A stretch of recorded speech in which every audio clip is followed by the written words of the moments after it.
Okay, that nice little symbol that I just introduced you to, the elongated S, is called an integral symbol. That is its basic name. All right, and an integral symbol is always synonymous to area, exact area. So every time you come up with that, I want you to be thinking of area. So look here, Tyler, it shows up again. Okay, Riemann sums, again, is just going to be the adding up of rectangles and infinitely number of rectangles. Okay, so we just kind of got our introduction to the summation symbol. We know that this is called, what's the Greek word? Greek letter? Sigma, okay? From the word sigma, we get summation. From summation, we get sum. We're getting that we're adding all of these up. Okay, that is how the Greeks wrote it. We can add up rams. We can add up traps. We can add up simps. Every time we do it, it gets more and more accurate. Okay, and I just told you, introduced you to what this idea is. It's a symbol for the exact area, and I told you what all the parts are. Anytime you see this symbol, which is called an integral, your brain needs to think area. I'm finding area. I have lots of ways to find area. What's my best way to find area? You're thinking area all the time. Just like if I would say derivative, your brain should think slope. When you see integral, when I say integral, your brain should think area. Okay, so the summary of what I'm telling you is that is integrals. Whoops, I better write it in a different color.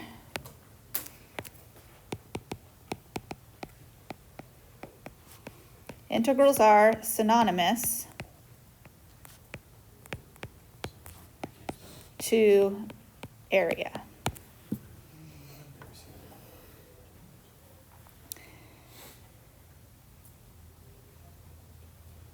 You'll always have a starting spot, which is A on the bottom.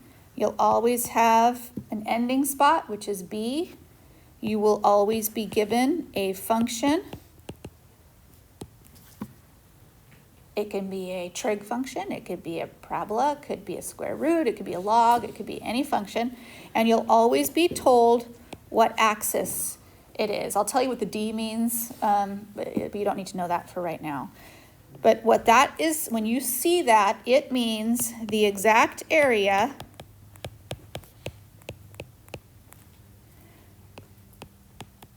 under the function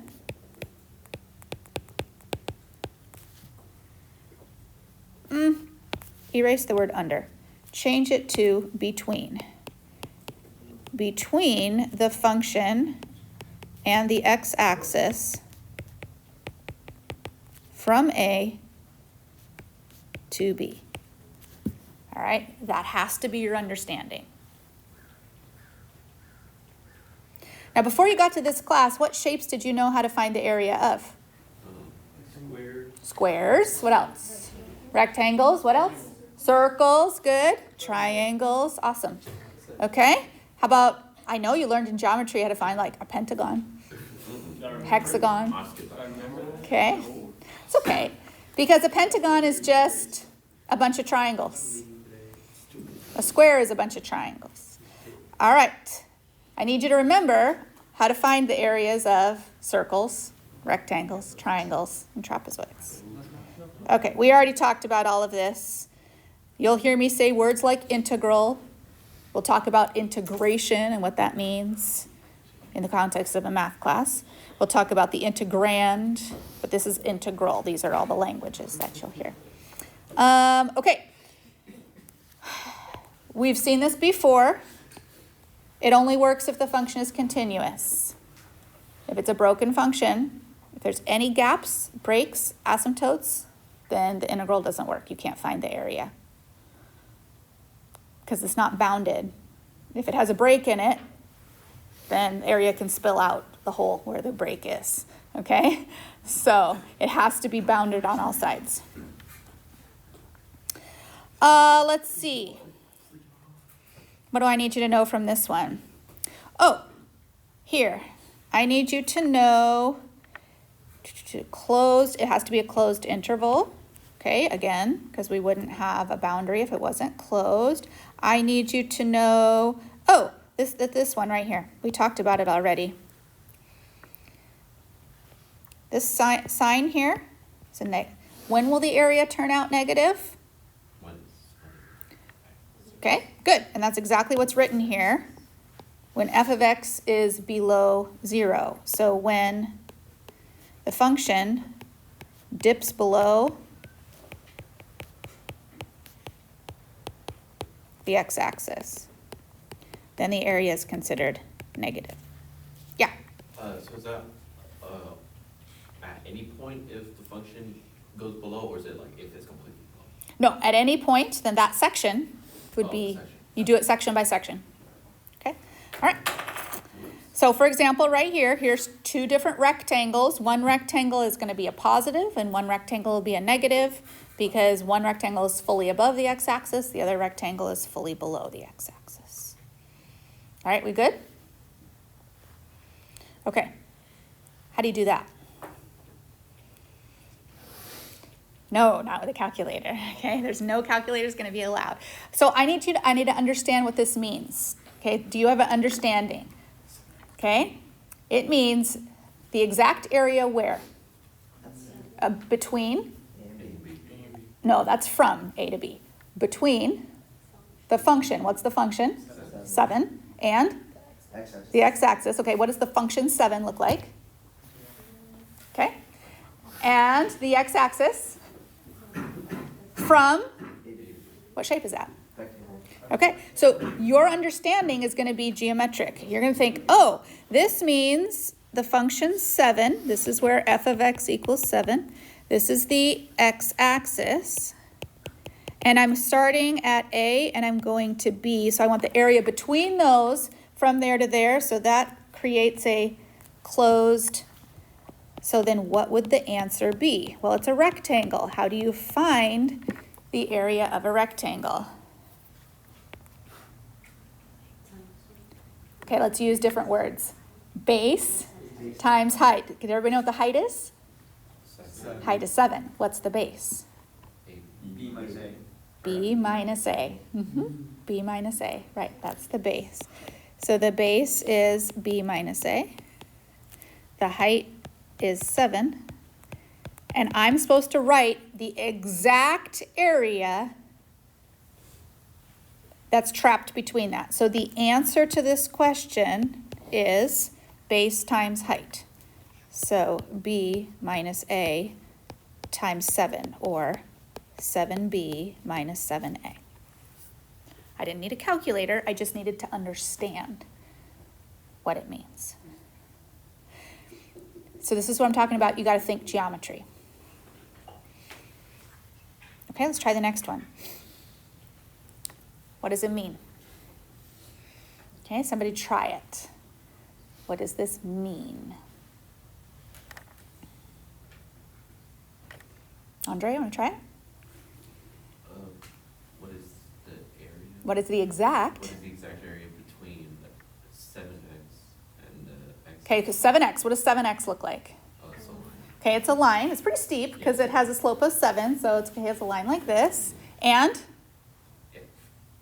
between what? Between 7x and the x-axis. Okay, so let me get 7x going on here. There's my 7x.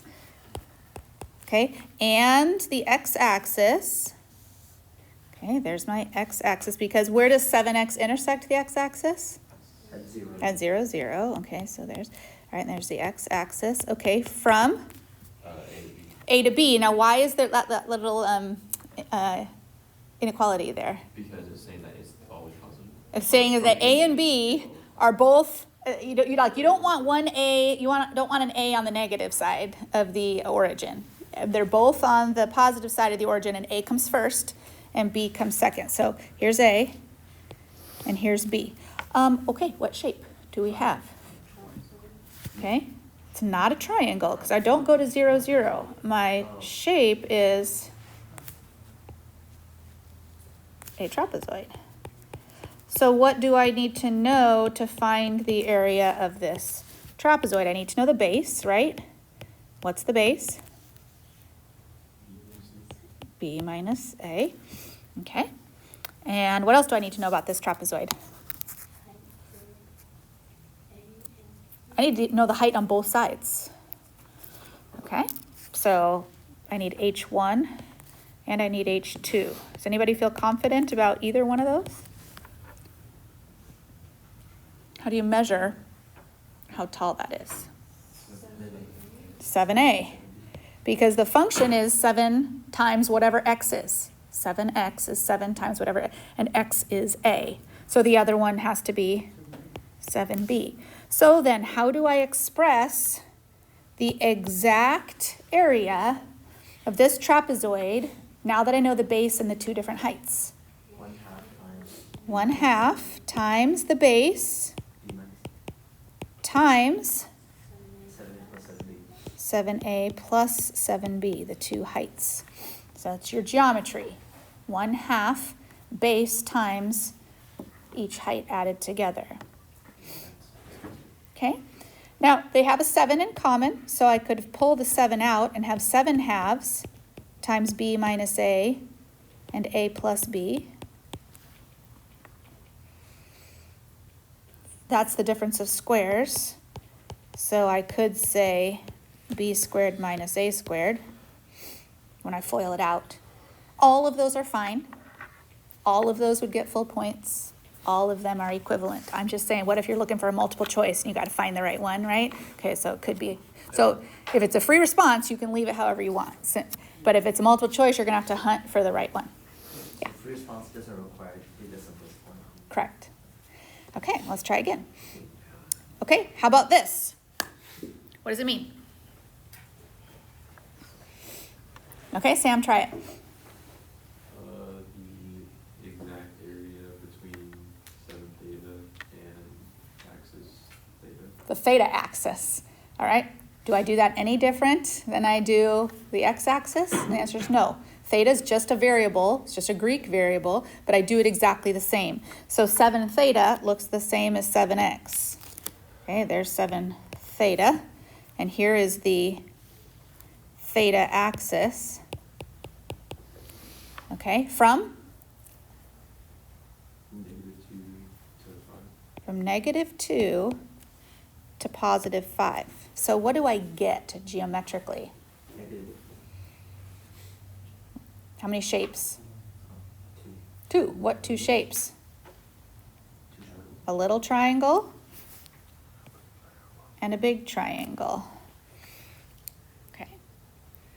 So I need the area of both of them, but the little triangle is going to have what kind of area? Negative area. So let's focus on the little triangle first.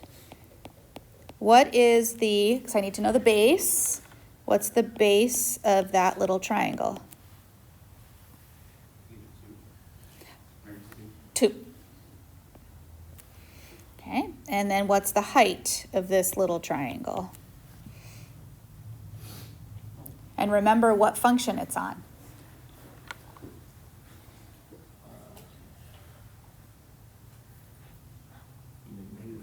-14. Okay, -14, because it's on the function 7 times whatever, and I'm at -2, so 7 times -2 would be -14. So the exact area of that part, I'll do blue, is 1/2 base times height. So it's 1/2 2 times -14. That's why it turns out to be a negative number. The base is a negative Because it's from -2 to where? to 0. To 0. And how do we find the base? So what's A and what's B? 0 minus. It's 0 minus -2. Okay, and then what about the next one? What about this one? What is its base? Yeah, base is 5. And what is its height? 35. And so the plus 1/2 5 times 35. And then we work that out. Okay, that'll be -14 plus 7105 over 2, whatever that turns out to be. We'll work that out. Okay, think geometrically. Okay, all right, let's try another one. What does this mean? Okay, Matthew, give it a try.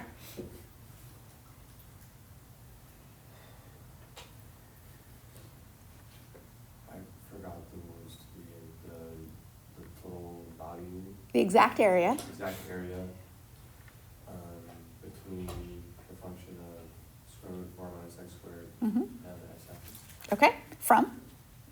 from 0 to 2. Okay, so we know we're talking about the x-axis. I'm not sure if you remember what that looks like when you have a square root over two squared things. Okay? Not half a parabola, but half of something that's curved like that.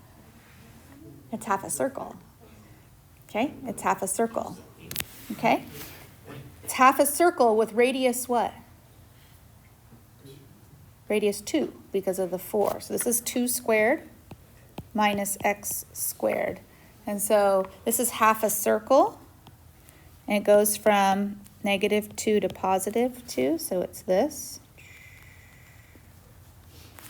Okay, but I'm going, Matthew, you said from, 0 to 2. I'm only going from 0 to 2.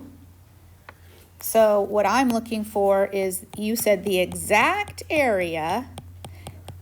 Okay, now you guys told me you knew how to find the area of a circle before you came to this class. So if I'm assuming if you know how to find the area of a circle, then you know how to find the area of part of a circle. And what part of a circle is this? This is 1/4. All right, so how do we find the exact area of quarter of a circle? Is 1/4 times, 1/4 times, 2 not 2, pi r squared. pi r squared. And what is r for this circle? 2. Mm-hmm.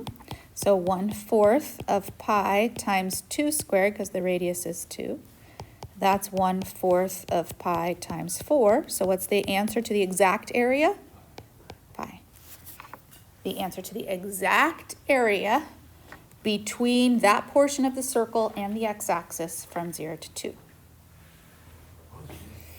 Okay, how about this? All right, so what shape is this? We just talked about it. Half circle. Okay, that's a half circle, a semicircle. What does it do when you have this in front of it?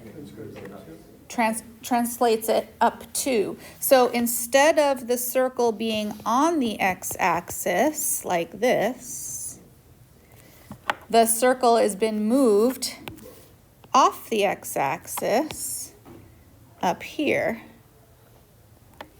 like that. And what's underneath it? Sure. Straight down. We just draw straight lines, straight down. So what's underneath it?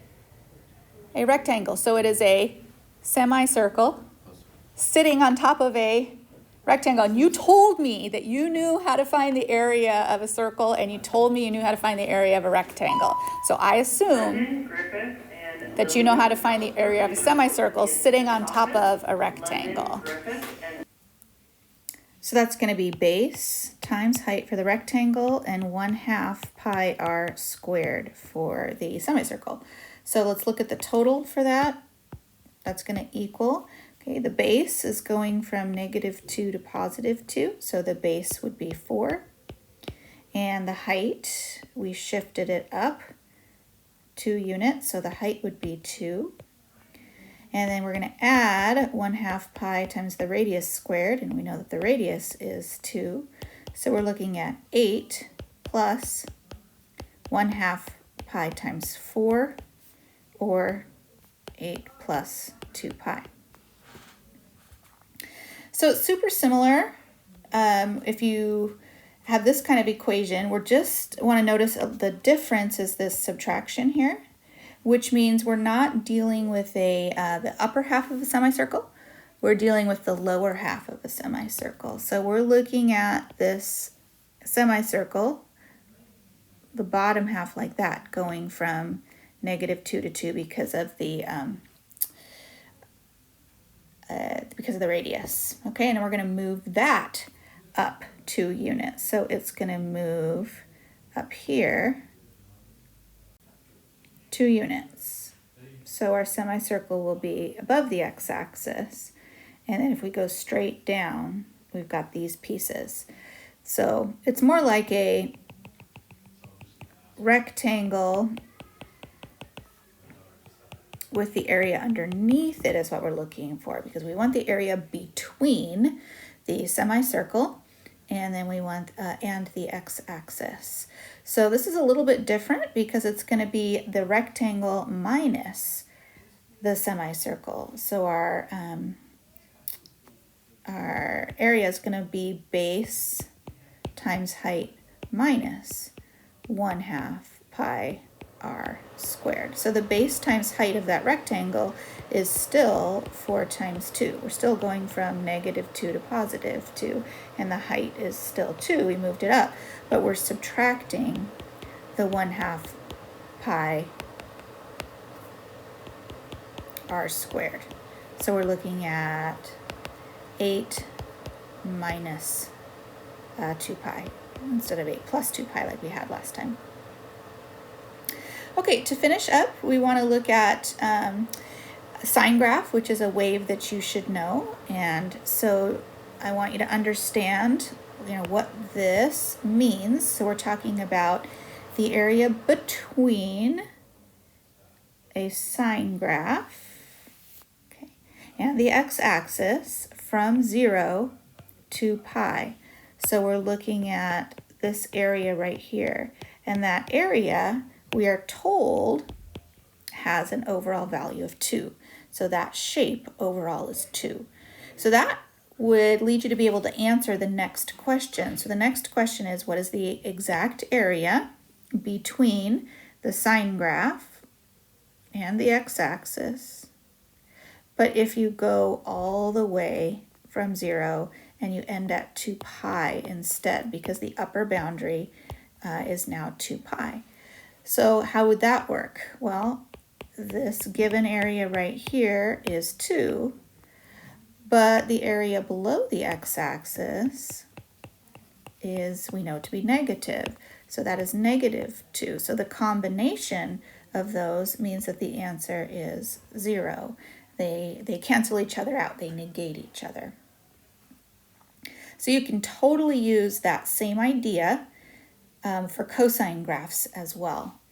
All right, so let's look at this one. This means, the first one, the exact area between the shape of cosine. So remember that cosine looks more, if this is 0, okay, cosine looks more like this. But this cosine has been moved pi halves to the right. So this cosine graph is slid over a little bit. And so now the cosine graph is moved over a little farther, over here. And the rest of it would come down. And so now the cosine graph has been moved over. So let me see if I can erase my original one, just for clarity's sake here. All right, so now the cosine graph actually looks like a sine graph, and the bounds going from 0 to pi mean I've made my cosine graph look exactly like a sine graph, and so it will have the exact area of 2. What happens if you take a cosine graph in this next question and bump it up 1 unit? So we'll take the shape of a cosine graph. Okay, this cosine graph starts at 0, so it's going to come down like this. Okay, dip beneath the x-axis, like that.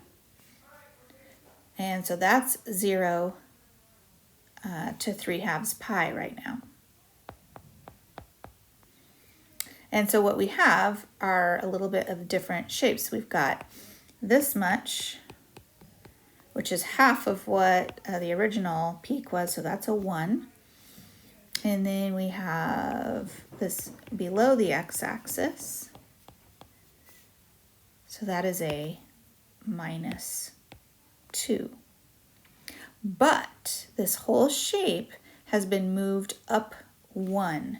And so the whole shape now is up this high, coming down, hitting the x-axis, and then going like that. So we have a totally different shape. So where did the 1 end up? Okay, well, the 1 ends up right here. This is the 1.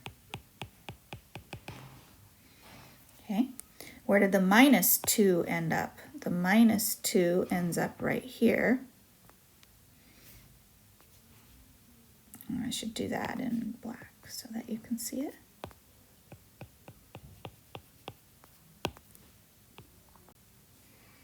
So we've moved the area up, but we really want to find out what the total area is. And so that would include some of the sections beneath. So if I come straight down here, I've got a rectangular section right there that comes straight down. So let's take a look at what the base and the height of some of these sections are.